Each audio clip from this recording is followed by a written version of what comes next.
আসসালামু আলাইকুম রহমতুল্লাহ।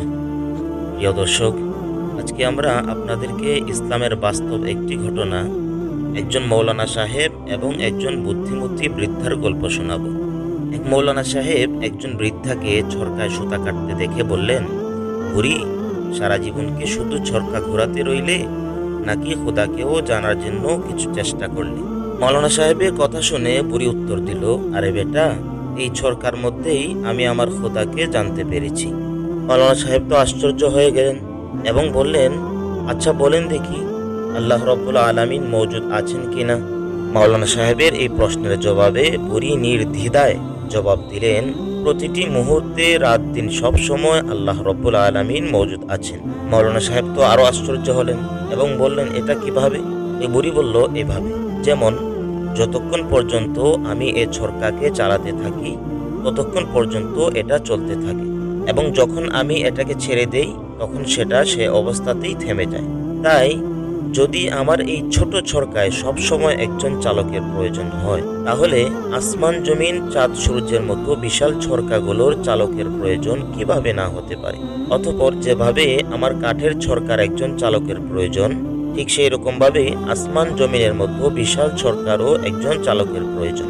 যতক্ষণ পর্যন্ত সে চালাতে থাকবে ততক্ষণ পর্যন্ত এসব ছরকা চলতে থাকবে, এবং যখন সে ছেড়ে দেবে তখন তা থেমে যাবে।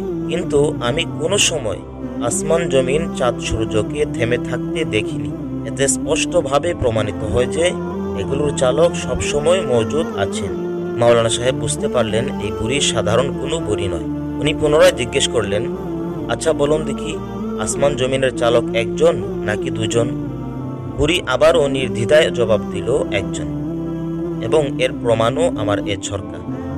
কেননা যখন আমি এ ছরকাকে আমার মর্জি মোতাবেক যেদিকে চালনা করি, তখন এ ছরকা আমারই মর্জি মতো সেদিকে চলে। যদি অন্য আরেকজন চালক হতো, তাহলে সে হয়তো আমার সাহায্যকারী হয়ে আমার মর্জি মোতাবেক চালাতো। ঠিক তখন ছরকার গতি বৃদ্ধি পেয়ে স্বাভাবিক গতির মধ্যে তারতম্য সৃষ্টি হয়ে উৎপাদনে ব্যাঘাত হতো। আর যদি সে আমার মর্জির বিপরীত এবং আমার চালনার উল্টো দিকে চালাতো, তাহলে এ ছরকা হয়তো থেমে যেত অথবা ভেঙে যেত। কিন্তু এরকম হয়নি, কেননা আমি ছাড়া অন্য কেউ এটা চালায় নাই। ঠিক সেই রকম ভাবে যদি আসমান জমিনের দ্বিতীয় আরেকজন চালক হতো, তাহলে নিশ্চয়ই আসমানি ছরকার গতি বৃদ্ধি পেয়ে রাত দিনের গতিবিধির মধ্যে তারতম্য এসে যেত, বা থেমে যেত অথবা ভেঙে যেত। কিন্তু এরকম কোনোটি হয়নি। যেহেতু এরকম কোনো কিছুই হয়নি, তাহলে নিশ্চয়ই মনে করতে হবে আসমান জমিনের ছরকার চালক একজনই। সুবহানাল্লাহ। প্রিয় দর্শক, দুনিয়ার প্রত্যেকটা জিনিস তার নিজের সৃষ্টিকর্তার অস্তিত্ব ও একত্বের সাক্ষী, কিন্তু এটা উপলব্ধি করার জন্য আমাদের সুষ্ঠু জ্ঞানের প্রয়োজন। আল্লাহ রাব্বুল আলামিন যেন আমাদেরকে এই সব কিছু বোঝার মতো তৌফিক দান করেন। আমিন।